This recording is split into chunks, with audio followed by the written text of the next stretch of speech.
दारा बांधता तोरण, घर नाचले नाचले. दारा बांधता तोरण, घर नाचले नाचले. आज येणार अंगणी, आज येणार अंगणी. सोन चाफ्याची पाऊले, सोन चाफ्याची पाऊले, सोन चाफ्याची पाऊले. वा पद्मजा, तुला पद्मश्री मिळाल्यानंतर पहिल्यांदाच भेट होतीये, तर मनपूर्वक अभिनंदन सगळ्या मित्रपरिवाराच्या वतीनं. अरे धन्यवाद. एक मला सांग, आम्हाला कुतूहल असं आहे की तुला एवढे ठिकठिकाणी कार्यक्रम झालेले आहेत, त्यामुळे चाहतेही अनेक निर्माण झालेले असतील. पहिला फोन कोणाचा आला? थोर समाजसेवक बाबा आमट्यांचा होता. बाबा आमट्यांचा? हा, बाबा आमट्यांचा होता. आणि त्यांचा फोन पहिला आला म्हणून मला इतकं धन्य धन्य आणि कृतार्थ वाटलं म्हणून सांगू तुला. तसंच जेव्हा मी पाटण्याहून आले मुंबईला, विमानतळावर उतरल्या मी घरी फोन लावला, कारण मला 2 दिवस पूर्वीच मला ही बातमी कळली होती, विचारणा झाली तेव्हा. आणि मला असं कळलं की सगळे पत्रकार बंधू आपले महाराष्ट्र टाइम्स, लोकसत्ता, सगळीकडनं फोन, पुणे सकाळ, सगळीकडनं फोन आलेत मुलाखती घेण्यासाठी. तर लवकर ये. आणि सगळेजण अगदी आतुरतेनं तुझी वाट बघतायत. आई तर अगदी प्राण डोळ्यात आणून वाट बघत होती. आणि खाली आल्या आल्या घराच्या खाली इतकं धूम धडाक्यात फटाक्यांच्या आवाजानं स्वागत झालं. आणि घरी गेल्या गेल्या आईने कुंकवाचं पाणी दाखवून आणि औक्षण करून माझं स्वागत केलं. आणि इतकं मला सुंदर वाटत होतं, खूप छान वाटलं अगदी. असं जेव्हा मोठं यश मिळतं आणि ते सुद्धा इतक्या तरुणपणी मिळतं, त्यावेळेला जबाबदारीचं ओझं काहीसं वाढल्यासारखं वाटत नाही का? ओझं वाटत नाही अशासाठी की, म्हणजे तुला एक छोटासा किस्सा सांगते. 1984 साली जेव्हा दीदी अमेरिकेला गेल्या होत्या, तेव्हा प्रेस रिपोर्टर्सनी त्यांना एअरपोर्टवरच घेरलं आणि त्यांना जेव्हा विचारलं की तुमच्यानंतर तुम्हाला कोण या क्षेत्रात दिसतंय, तेव्हा त्यांनी अतिशय कौतुकाचे जे उद्गार काढले, पद्मजा माझी या पिढीची आशा आहे. त्यावेळी तर मला निश्चितच वाटलं की माझ्यावरती दीदींनी केवढी मोठी जबाबदारी आणून ठेवलेली आहे. आणि मला वाटतं त्याच वेळी मला पद्मश्री मिळाल्याचा भास झाला. पण इतक्या तरुण वयामध्ये एवढं सर्वोच्च पुरस्कार चांगला मिळाल्यानंतर आपली जबाबदारीची जाणीव आणखीन वाढत नाही का? जबाबदारीची जाणीव वाटत नाही का? भीती वाटत नाही का की अरे आपल्याला आणखीन टॉप काहीतरी याच्या पुढच्या काळामध्ये दिलं पाहिजे? आता ते ओझं वाटत अशासाठी नाही की हे ओझं मी पूर्वीपासूनच, दादाबाईंचा जो उल्लेख तू केलास तेव्हापासून, आणि जेव्हा जवळजवळ 20 एक वर्षापूर्वी बिस्मिल्ला खान साहेबांची एक मैफिल होती, प्रायव्हेट मैफिल होती. आणि त्याला समोर एन राजम, माझे गुरुजी पंडित जसराजी वगैरे अशी बरीच दिग्गज मंडळी त्या कार्यक्रमाला बसली होती. आणि माझी संगीताची नुकतीच सुरुवात जरी असली तरी मला ते इतकं खूप सुंदर वाटत होतं. आणि कार्यक्रम संपल्या खानसाहेब खाली उतरून आले आणि माझ्या गुरुजींनी, जसराजींनी त्यांची ओळख करून दिली माझी. ये तो पद्मजा है, बहुत अच्छी गाती है. तो म्हणायला लागले की हाँ ये तो बहुत ही सुरीली बच्ची है, क्योंकि इसने जिस प्रकार से मुझे दाद दी तो मुझे लगा कि ये बहुत ही अच्छी गाने वाली है. और पूरा कार्यक्रम मैं इसे देखकर बजा रहा था. म्हणजे या दोन्ही भारतरत्नांनी काढलेले उद्गार हे आणखीन 2 पुरस्कार म्हणून यादीत जमा करता येतील, नाही का? मला आणखीन एक मुद्दा असा वाटतो की म्हणजे तू एवढे उत्तम गुणवत्ता असतानाही कायम संकोची स्वरूपाची दिसतेस बोलताना, प्रेझेंट होताना. म्हणून विचारावं वाटतं की तुला स्वतःला एवढा तरुण वयामध्ये एवढा मोठा पुरस्कार मिळाल्यानंतर या क्षेत्रातल्या संगीताच्या अनेक मोठ्या माणसांना अजून हा पुरस्कार मिळालेला नाही, याचं कुठेतरी तुझ्या मनामध्ये विचार येऊन नाही गेला का? हा जो पुरस्कार मला मिळालाय तो शास्त्रीय संगीत, सुगम संगीत आणि त्याच्याच बरोबर साहित्य असा जो त्रिवेणी संगम माझ्या गाण्यामध्ये आढळून येईल. ही जी वेगळी वाट मी निवडलेली आहे किंवा चोखंदळ रसिकांनीच त्याला आतापर्यंत दाद दिलेली आहे, तर ह्या वेगळ्या वाटेवरनं जाण्यासाठी हा बहुतेक माझा पुरस्कार दिला असावा.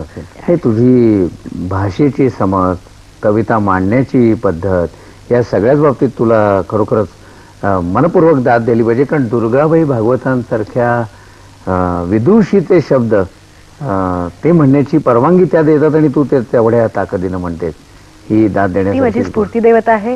हं, तसंच इंदिरा संत आणि कुसुमाग्रज हं. यांनीही मला कवितेची एक इतकी सुंदर वेगळी वाट दाखवून दिली. त्यामुळे मला वाटतं हे तिघही मला ब्रह्मा विष्णू महेशच हो, वाटतात हो. माझ्या संगीतिक कारकिर्दीच्या आणि मला वाटेवर. वाटतं तू एकमेव गायिका अशी असशील ना की जिनं 2-2 पंतप्रधानांच्या कविताला संगीतही दिलं आणि त्या कविता गायल्यात सुद्धा, आणि त्या विशेष म्हणजे मुक्त छंदातल्या आहेत सगळी. मुक्त छंदातल्या. त्या कवितांचा एक एक तुकडा ऐकवलाच तर आम्हाला आवडेल, म्हणजे वाजपेयी साहेबांचं पण आणि विश्वनाथ प्रताप सिंगांचं पण. आओ फिर से दिया जलाए, आओ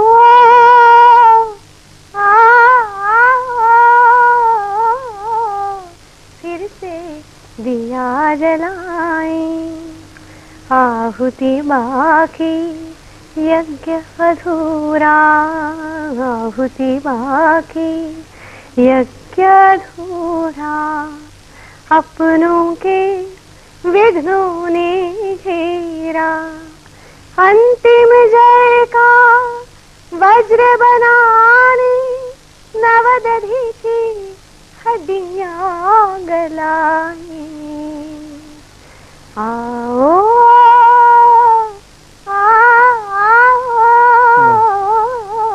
फिर से दिया जलाए. वा. आणि वा. विपिनची हं, एक सुंदर प्रेमगीत आहे. हं, हं.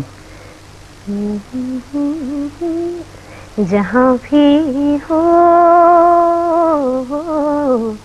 जहाँ भी हो, इस चांद को तुम देख लेना, मैंने सीने से लगा कर तुम्हारे पास भेजा है. जहाँ भी हो, जहाँ भी हो. वा. ह्या अधिराज्य गाजवणाऱ्यांकडनं साहित्यात अधिराज्य गाजवणाऱ्या, म्हणजे साहित्यातले असे दिग्गज की ज्यांनी मराठी मनावर राज्य केलेलं आहे, त्यांच्याही कवितांकडे जाण्यापूर्वी आपण एक छोटासा ब्रेक घेऊया. अगं इंग्रजीच्या प्रायव्हेट ट्युशनसाठी आपण कुसुमाग्रज, इंदिरा संत या दिग्गज कवींचा उल्लेख आता करत होतो. त्यांच्या कवितांविषयी आपण बोलूच, पण त्याआधी मला तुला ज्या मोठ्या गुरूंचं मार्गदर्शन लाभलेलं आहे त्यांच्या संदर्भात थोडंसं सांग ना. अवश्य. जसराजींकडे तर मी अगदी अबकडापासून शिकायला सुरुवात केली हां. आणि त्यांच्याकडे शास्त्रीय संगीत तर शिकले, परंतु ते नेहमी मैफिलीत जे गात नाहीत तो टप्पा सुद्धा मला त्यांनी अतिशय प्रेमाने शिकवला. मग त्या टप्प्याचा एखादा तुकडा.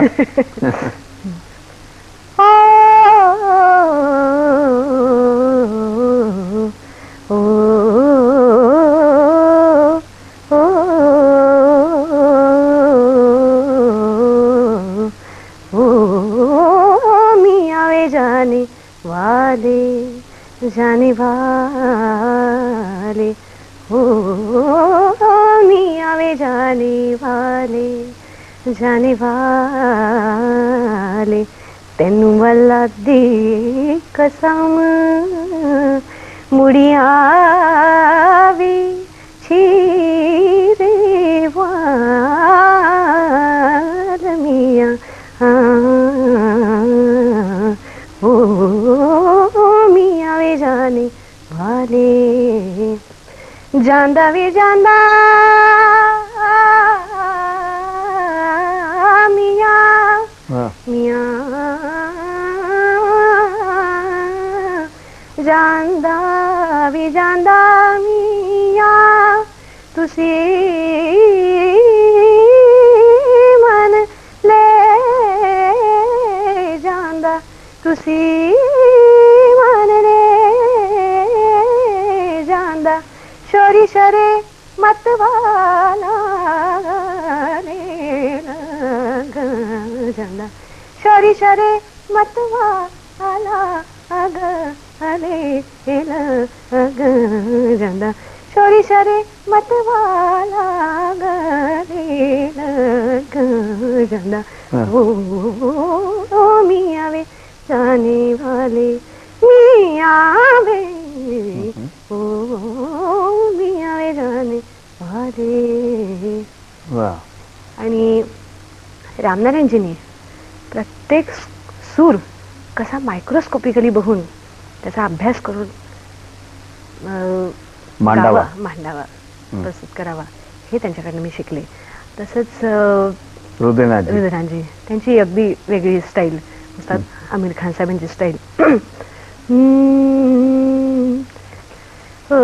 नैया करो पार खेवन हार, नैया करो पार खेवन हार, आना पडी मजेदार,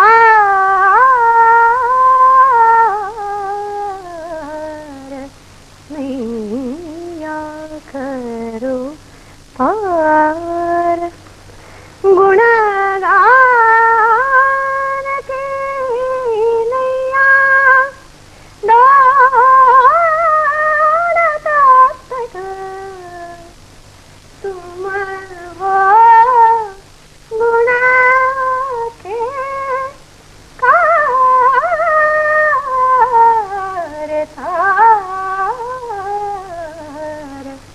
नैया करो पार. हे लालित्यपूर्ण गाणं तुझ्या कुठल्याही मैफिलीत आम्ही सुद्धा अनुभवलेलं आहे. म्हणजे अगदी आत्ताच नुकती पुण्यामध्ये जी तुझी सर्वात प्रेस्टिजियस संस्थेमध्ये, टाउन हॉल सारख्या 125 वर्षापूर्वीच्या संस्थेमध्ये जी मैफल झाली त्याला मी आलेलो होतो, त्याच्यामध्ये गाण्यातला हा तर उत्तम दर्जा दिसलाच, पण त्याहीपेक्षा मला जाणवलेली एक गोष्ट, एक छोटासा परफॉर्मर म्हणून, ती म्हणजे तुझी कविता मांडण्याची पद्धत, कवितांची निवड, प्रत्यक्ष सादरीकरण जे आहे ना ते तुझं इतकं प्रसन्न होतं. तर तो भाग सगळा सादरीकरणाचा तू उपजत का कोणाचं विशेष मार्गदर्शन? थोडंसं उपजत, थोडंसं घरच्यांचं मार्गदर्शन, आणि विशेषतः माझा नवरा सुनील त्याचंही बरंचसं मार्गदर्शन असतं. आणि आमचे बाबा, म्हणजे ज्यांनी मला मानसकन्या म्हटलंय, जे ते दातार बाबा, दातार परिवार पूर्ण ह्याच्यात विशेष रस घेऊन, तसंच माझ्या सासूबाई सुद्धा मला यात मार्गदर्शन करायला, मृणालिनी, माझी मोठी बहीण सुद्धा मला विचार करायला लावते. हे सगळे जण विचार करायला लावतात. आणि जेव्हा कुसुमाग्रजांच्या आणि इंदिराबाईंच्या जेव्हा कॅसेट्स काढायची जबाबदारी जेव्हा तात्यासाहेबांनी आमच्यावरती सोपवली, त्या क्षणी मी ठरवलं की यांची सगळी पुस्तकं वाचून काढायची, इंदिराबाईंची, कुसुमाग्रजांची आणि शंकररामांची सुद्धा. आणि त्यावेळी मी अजूनही रात्री 2-2, 3-3 वाजेपर्यंत ही पुस्तकं वाचते, पुन्हा त्याची पारायणं करते. आणि त्यांच्यामुळेच मी या साहित्याच्या, कवितेच्या अतिशय प्रेमात आहे. आणि तो आनंद मी तासनतास उपभोगत असते. सुंदर गोड बाळ बघितलं की आपल्याला चटकन त्याला उचलून घ्यावंसं वाटतं. तशी कविता, मला सुंदर कविता दिसली की तीच मला उचलून घे म्हणते. आणि जेव्हा मी तिच्याकडे अतिशय प्रेमाने बघते, तिला अंजारते, गोंजारते, जेव्हा सुरांनी प्रेमाने तिला मी जेव्हा कडेवर घेते, तेव्हा ते बाळ, ते कवीचं न राहता माझं होऊन जातं आणि त्याला आपोआप चाल लागत जाते. इतर भाषांमधल्या पण गाणी तू गायलेली आहेस मला वाटतं. अशा कोणकोणत्या भाषांमधली गायलेली आहेस? हिंदी, उर्दू, सिंधी, पंजाबी, कन्नड, गुजराती, मराठी तर आहेस. माझी मातृभाषा कोकणी असल्यामुळे कोकणी. निदान तुझ्या त्या मातृभाषेतला एखादा तुकडा ऐकव ना. फातोडीच्या तनसाणी म्हणप जेन्ना ताम सांडता, म्हणप जेन्ना ताम सांडता, मनात माझ्या तांबडे घुस, मनात माझ्या तांबडे घुस, दशणीचे फूल फुलता, म्हणप जेन्ना ताम सांडता, म्हणप जेन्ना ताम सांडता. तुझ्या या इतर भाषेतल्या कविता म्हणणं, गाणी म्हणणं, तुझे नवनवीन अल्बम, याच्याविषयी आम्हाला बरंच काय काय काय काय जाणून घ्यायची इच्छा आहे. पण त्याच्या आधी छोटासा आपण ब्रेक घेऊया. तुझं अजून एखादं कोकणी गाणं ऐकायला आवडलं असतं, पण तू मला वाटतं मगाशी काहीतरी अल्बमचंही सांगत होतीस, त्या इंदिरा संतांबद्दलही बोलत होतीस, तेही भरभरून सगळं ऐकायचं आहे. तुला तर आता काय, तू एकदम पॅक्ड असणार. पण निदान अल्बम कुठला, रसिक श्रोत्यांच्या आशीर्वादाने, शुभेच्छामुळे. पण निदान अल्बम कुठला येणार ते तर सांग. आता मंगलदीप हा भजनांचा अल्बम येईल, ज्याच्यात संगीत दिले भजन सम्राट अनुप जलोटा यांनी. तसंच व्ही.पी. सिंगांच्या 8 रचना मी संगीतबद्ध केल्या आहेत, माजी पंतप्रधान. तर त्याही आता कॅसेट्स बाहेर येतील. तसंच नवीन वर्षानिमित्त या मी इंदिराबाईंच्या बऱ्याचशा रचना हिंदीत मी त्याचा भावानुवाद करते, स्वतः भावानुवाद. म्हणजे आता गीतकार भावानुवाद या नात्यानं का होईना, म्हणजे अनुवाद करते या नावाने का होईना, गायिका आणि संगीतकार अशा तिन्ही भूमिका. त्याचंही श्रेय मी इंदिराबाईंनाच देते. इतक्या उत्कट आणि इतक्या सुंदर कविता आहेत त्यांच्या की त्या शब्द पाहिले की सुचतं. इंदिरा संत किंवा कुसुमाग्रज यांच्यासारख्या दिग्गजांबद्दल तू मगाशी गौरवानं बोलत होतीस. माझ्या आठवणीप्रमाणे, माहितीप्रमाणे दुर्गाबाईंनी पण तुला फार उत्तम दाद दिलेली आहे. दाद म्हणजे त्यांचे शब्द तुला त्यांनी समजावून देऊन ते गायची मला संगीतकार बनवलं. त्याच माझ्या स्फूर्ती देवता ठरल्या. आणि त्यांनी त्यांची आयुष्यातली एकमेव कविता देहोपनिषद, आयुष्याची झाली रात मनी पेटे अंतर्ज्योत, ही मला दिली आणि म्हणाले उद्या माझी दूरदर्शनवरती मुलाखत आहे, तर ह्याला तू संगीत द्यायचंस आणि द्यायची. त्यांनी दुर्गाबाईंसारख्या ताकदीच्या विदुषीची कविता, त्यांचे शब्द घेऊन त्याला विश्वास दाखवला माझ्यावरती आणि म्हणून मी बहुतेक संगीतकार होऊ शकले. त्यांच्या शब्दांना चाल देताना आयुष्याची झाली रात मनी पेटे अंतर्ज्योत, भय गेले मरणाचे, भय गेले मरणाचे, कुंभ फुटले सुखाचे, आयुष्याची झाली रात मनी पेटे अंतर्ज्योत. याच्या अनुषंगानेच मी मगाशी असं विचारत होतो की नव्या मंडळींपैकी, समवयस्क कवींपैकी तुला असे ताकदीचे कवी कोण कोण वाटले? डॉक्टर रफिक झकेरियांची एक कविता शब्द सांगते, गाऊनच दाखवते. दाखव. कोई भी जम्मू कश्मीर ले नहीं सकता, हमसे ले नहीं सकता, और वतन की एकता को दे नहीं सकता, धक्का दे नहीं सकता, कोई भी जम्मू कश्मीर ले नहीं सकता. अशी ही रगरग में. पण ही समवयस्कांची नाही म्हणते मी, असं विचारत होतो. समवयस्क कवींपैकी कोणाची आणखीन अशी ताकदीची वाटलेली आहे? त्यातला अरुणा ढेरे.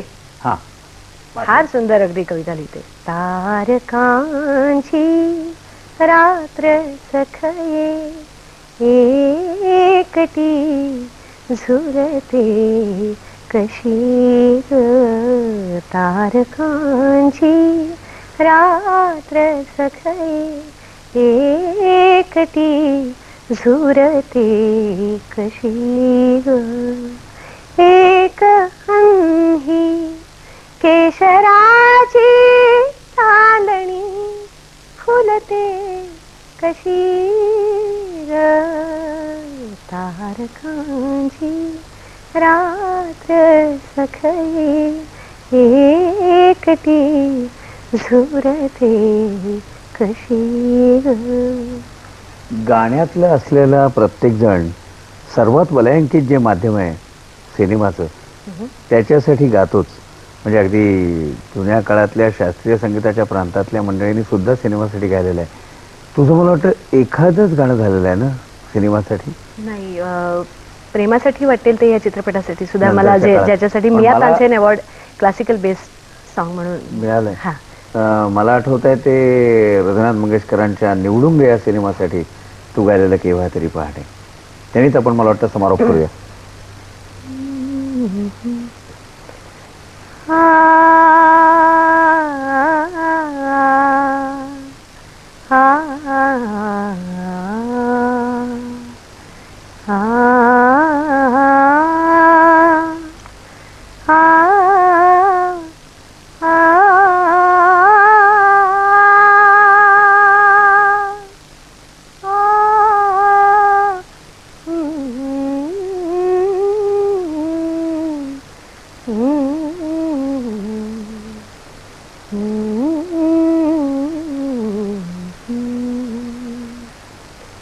केव्हा तरी पहाटे उलटून रात गेली,